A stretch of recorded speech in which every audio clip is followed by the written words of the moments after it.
For decades, there has always been a debate about the drinking age of America. Around the world, drinking ages vary from 16 to 21, with 60% of countries observing a drinking age of 18 to 19 years old, according to the 2016 data sheet from procon.org. America falls within 6% of countries that have a drinking age of 21. America has one of the strongest party cultures among teenagers and college students despite their high drinking age. It is common to see just what we see in movies such as American Pie, Project X, and Spring Break is taking place in colleges and high schools today.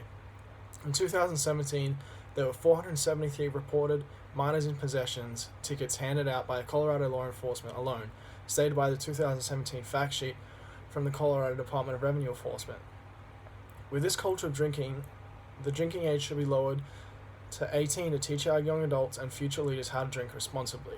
While America has one of the highest drinking ages in the world, it also carries the burden of having one of the highest rates of alcohol abuse. 2. It is reported that 1 in every 12 people in America suffer from alcohol abuse, found in the 2015 article Facts About Alcohol from the National Council on Alcoholism and Drug Dependence, in contrast to just one country whose drinking age is 18, for example, Australia, where it is reported that approximately 1 in 20 people suffer from alcohol abuse despite their highly advertised, wild, crazy, and alcoholic culture, as stated in the 2014 article Aussies Drinking Less Alcohol, found on the Australian Bureau of Statistics. This leads to many detrimental health conditions, high blood pressure, heart disease, liver disease, and even cancer being just some of them, according to a 2016 CDC fact sheet.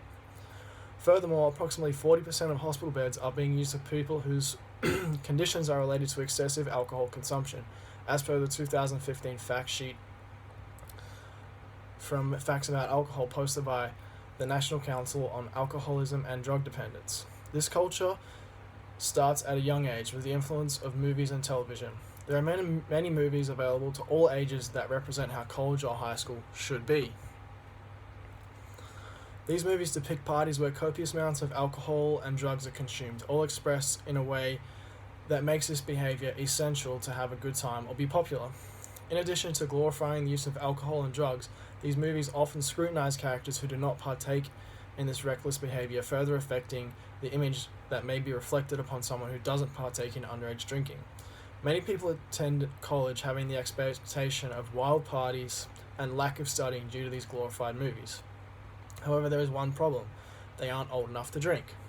Americans graduate high school at the age of 18, 3 years before the legal age of alcohol consumption. However, these parties still occur.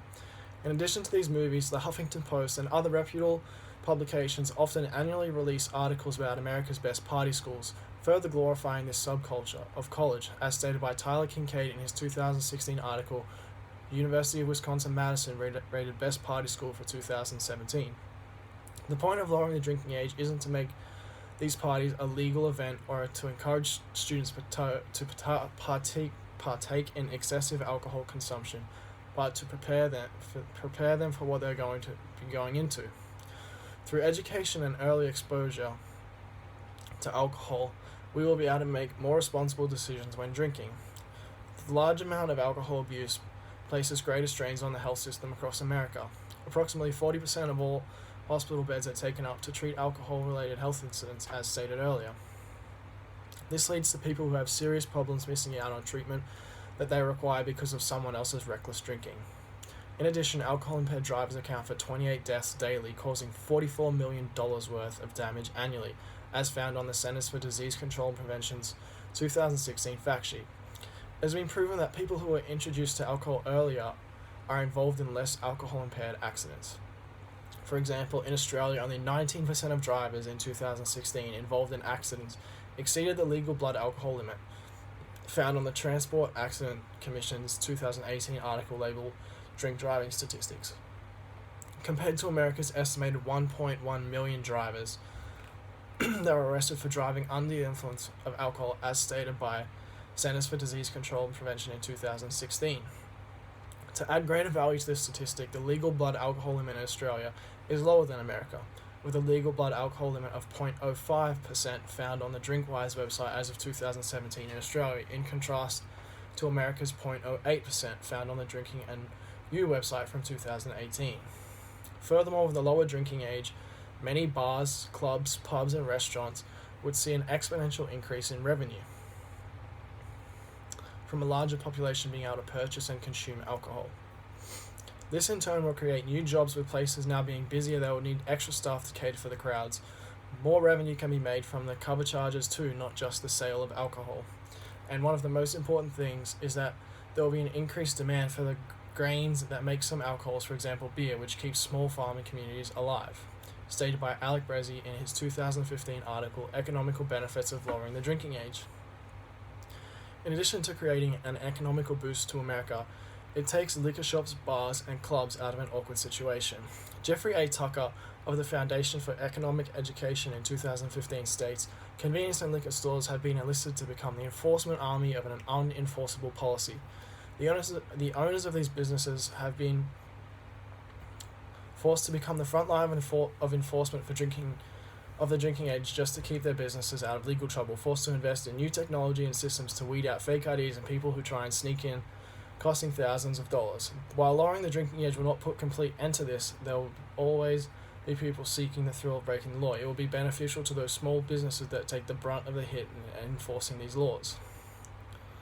Lowering the drinking age should not be a one-step process. A lowered age and leave it at that approach is not the correct answer to this problem. There should be a plan to implement that complements the lowering of the legal age. Education should be one of the key aspects to this plan. Education amongst teens on the effects of alcohol, both long and short term. Health issues, driving under the influence of alcohol, and how to consume alcohol responsibly need to be covered. This should be conducted throughout the education system where the greatest number of teens can be educated on the issue. However, this should not be left alone to the educational authorities to educate our teens, but parents too.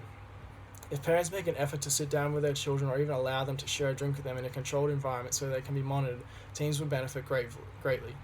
As Baird's earlier study suggested, teens learn from their peers and who better to learn from than their own parents. In addition to education, firmer drink driving testing should be conducted across America. For example, in Australia, when you are pulled over by a law enforcement officer, one of the first things they do is take a sample of your breath and get a blood alcohol content percentage reading, regardless of what they're pulling you over for. In addition, police often set up random breath testing, where they can close off roads and test all commuters on that road for blood alcohol content percentage.